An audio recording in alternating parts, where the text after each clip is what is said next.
Well, folks, we are now just really a matter of days away from the Iowa caucus. And I can't tell you how excited I am to not have to pretend that Iowa is important for at least another 4 years. And here's why I say that. Iowa, the first state to have their caucus, is not representative of the rest of the country. I have been saying this for months, and it's something that at this point is actually making me very angry because I am sick and tired of hearing about Iowa. Iowa, 90% white Iowa, whereas the rest of the country is only about 60% white. But let's focus all our time and money and months and months and months of effort and energy on this state that is not representative of the majority of this country. It is not holding on to a plethora of electoral college votes that's going to help candidates if they spend 5 months there. Electorally speaking, and I don't mean any offense to Iowa here, but electorally speaking, Iowa doesn't really matter. And neither does New Hampshire, which comes second after Iowa. And yet, as a recent column by David Leonard in the New York Times pointed out, the reason we go with Iowa first is because way back in the day, decades and decades upon decades ago, Iowa had a very lengthy process on how they awarded their state's delegates. So they had to vote first because it took them so long to figure out and I guess do the math that they had to do it first so they could get it done by the time it was convention time. That's how long it took. New Hampshire didn't have much money, as Leonard points out. So New Hampshire went second because they did it on a day when there were lots of town meetings and everybody was there and everybody could go ahead and just vote and get it over with. So we just did it all in one day. Times have changed. Those are no longer the facts.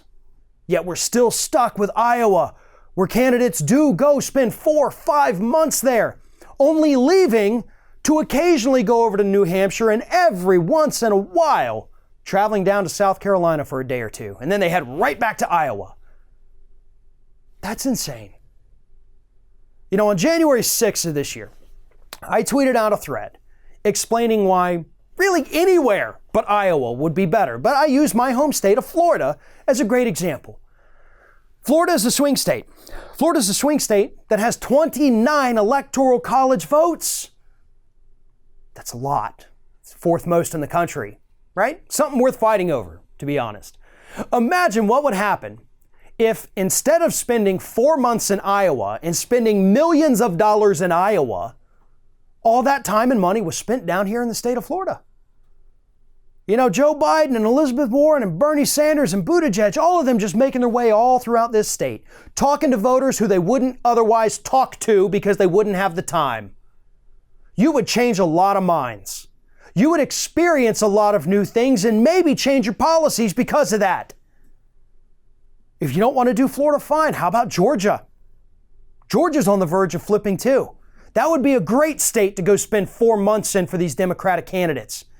North Carolina, South Carolina, any of those places, Texas at this point, would be worth it to spend a few months and millions of dollars in instead of Iowa. Going to Iowa first is stupid.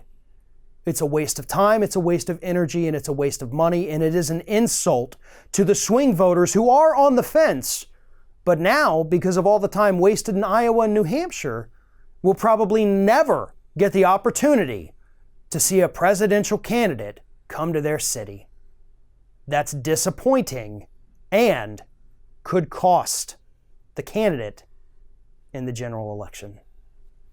Thanks for watching, everyone, and well, here comes the awkward part at the end of the video where I ask you to like, comment, and share, and subscribe for more content from Ring of Fire. Also, you should consider becoming a member for some exclusive content and perks, including early access videos and exclusive videos. Check out the link in the description.